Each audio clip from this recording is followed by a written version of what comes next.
Good people YouTube, I'm the Watch Idiot and we're back for another Black Bay 58 925 update, and this one being at the 3-month mark. In this video, we're going to be looking at obviously what my 925 is looking like right now, and also a bizarre and easy and pretty much a safe way, as far as I can tell, a way to get rid of tarnish pretty effectively. And finally, we're going to be taking a look at different tarnishes that other 925 owners have been experiencing. And yeah, there's a pretty wide range out there. All that is coming up, and let's get into it. Okay, so what does my 925 look like after 3 months of use? And I guess this is good news because it really doesn't look like it has tarnished very much since my last update, which was a bit over a month ago, at least in person. And I guess if anything, it has warmed up a little bit, I suppose, as you can see. And yeah, here it is from my last update video, just once again, a bit over a month ago. And compared to it right now, as you can see, it is looking quite similar, all things considered.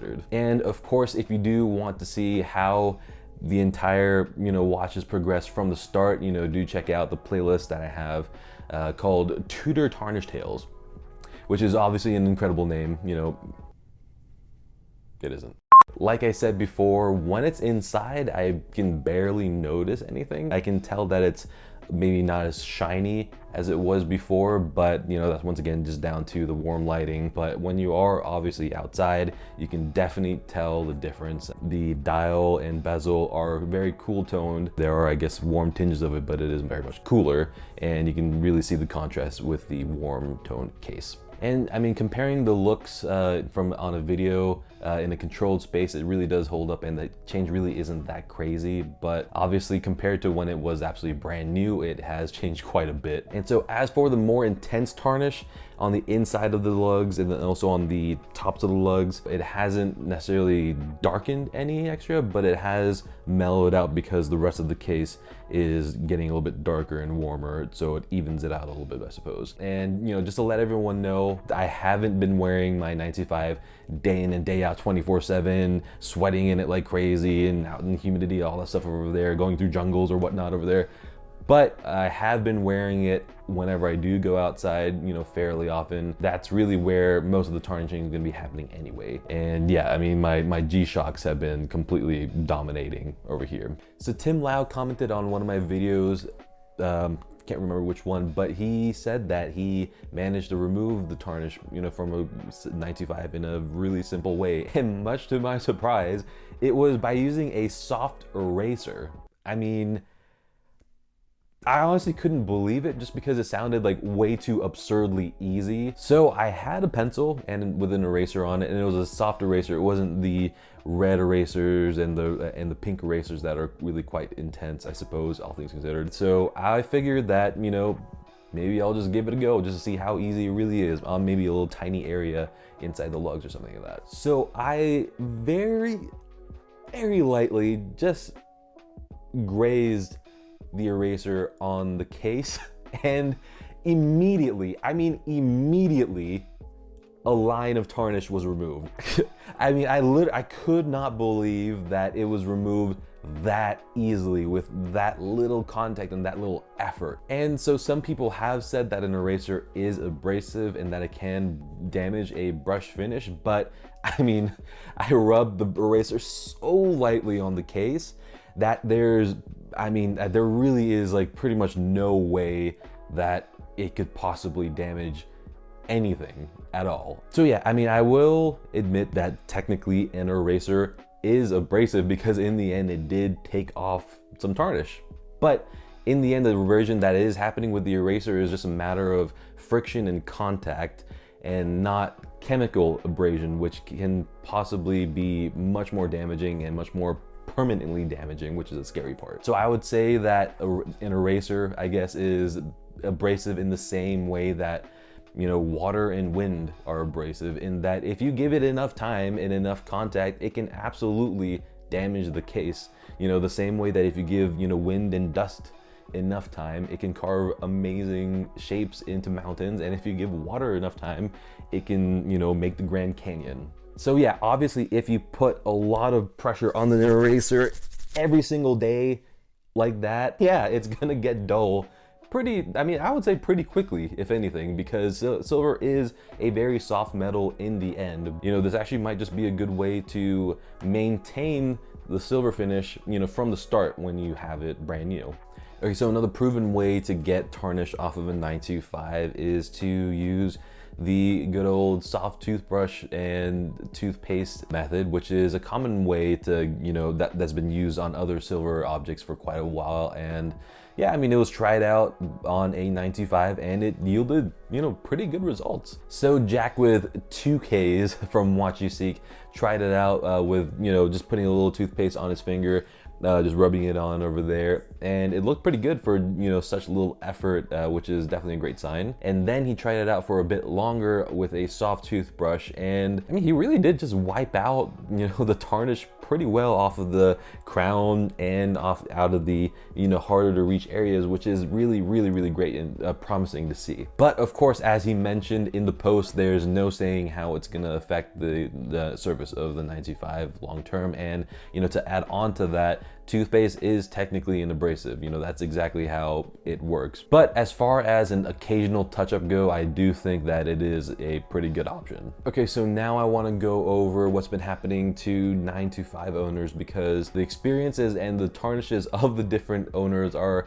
actually pretty varied. That's pretty crazy considering that they're all the same watch with the same silver alloy, and I know that different conditions lead to different types of tarnishes, but as you'll see, the variation is pretty wild. So first off, there have been quite a few people with similar tarnish to my 925, meaning that there is a little bit of tarnish on the edges of the top of the lugs and things like that. And so this seems to be the more chill version, I guess, especially compared to was gonna be coming up over here. And there's quite a lot of information going around in terms of what the other owners are experiencing in a Watch You Seek thread.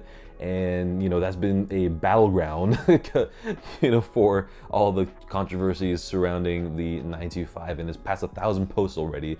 So yeah, go ahead and give it a read if you'd like to. But yeah, I mean, here is the example of my pattern of tarnishing, but with a lot more intensity. At this point, this sort of tarnish would seriously bother me just because it is so inconsistent with the rest of the case, and it's just so insanely dark on those edges as well. I mean, honestly, it looks like dirt, grease, and grime and all sort of nastiness is just piling up over there. And I thought that that was it, you know, because I couldn't possibly imagine what could be more intense than that. But no, it gets crazier. The size of the case is unlike anything I've seen, and I really don't think that I've ever seen silver of any sort tarnish this way. So just seeing all these black specks on the sides of the case is insane to see, and it definitely does make for a very unique tarnish pattern, that's for sure. And weirdly enough, personally, I don't think that I would mind these tiny black spots because in a weird way, I guess. I mean, it kind of looks cool. I mean, I'm just weird like that. I'm the one that said that I wouldn't mind if it got a rainbow tarnish for that matter. What I would be worried about with this black speckled tarnish is what it means for the actual silver that's being used. Silver does not tarnish like this, so what exactly is going on with this exact silver alloy, at least in that specific watch? And also, they did specify that this was through completely normal use without any, you know, chlorine or saltwater contact or anything like that, which are the main culprits of, you know, getting a crazy look at it out of silver. And finally, we've got Michael on Instagram, and this is the tarnish that I am looking to get. And honestly, I wish I could just fast forward into the future and just get this tarnish on my watch like right now, just because I do think it looks that good. This really is the end goal for me, just because, you know, the tarnish is consistent throughout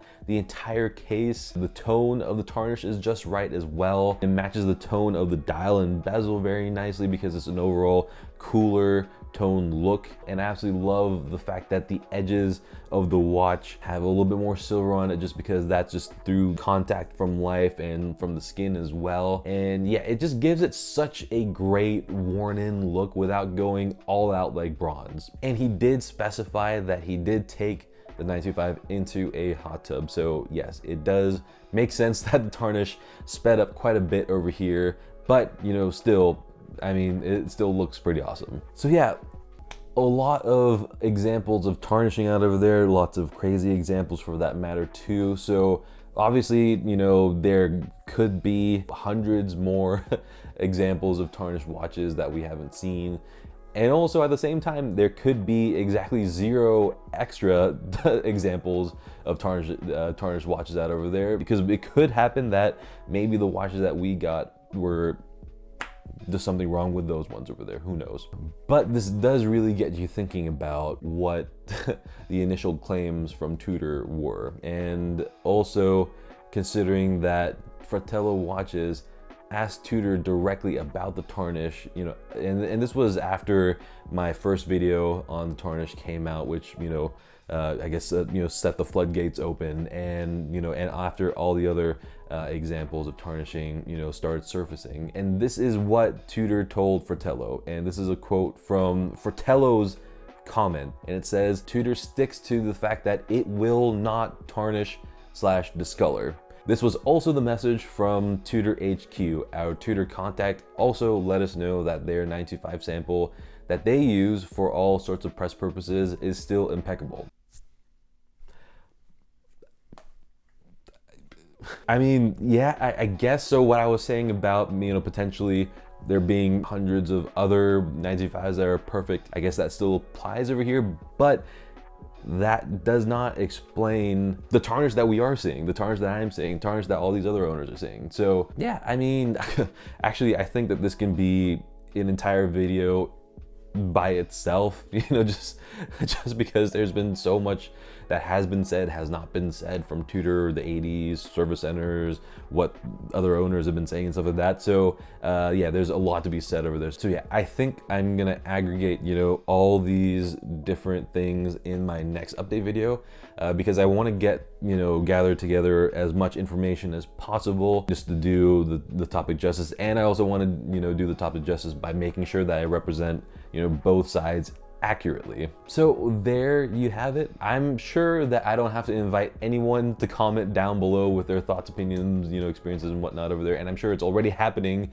before I even get to this point in the video. But yes, please do go ahead and comment down below with what you think, and you know, what you've been hearing maybe from other official sources, and of course, if you own a 925, you know, what your experience has been with your 925 and what it looks like, tarnished, all that stuff over there. If you'd like to send a photo of your 925, go ahead and DM me at the.watch.idiot on Instagram, or email me thewatchidiot@gmail.com. All that information is in the description. Go ahead and hit the like button if you enjoyed the video, and hit the subscribe button as well if you'd like to, you know, continue to follow what happens with this 925, and check out the other reviews that I've got in the channel, on the channel.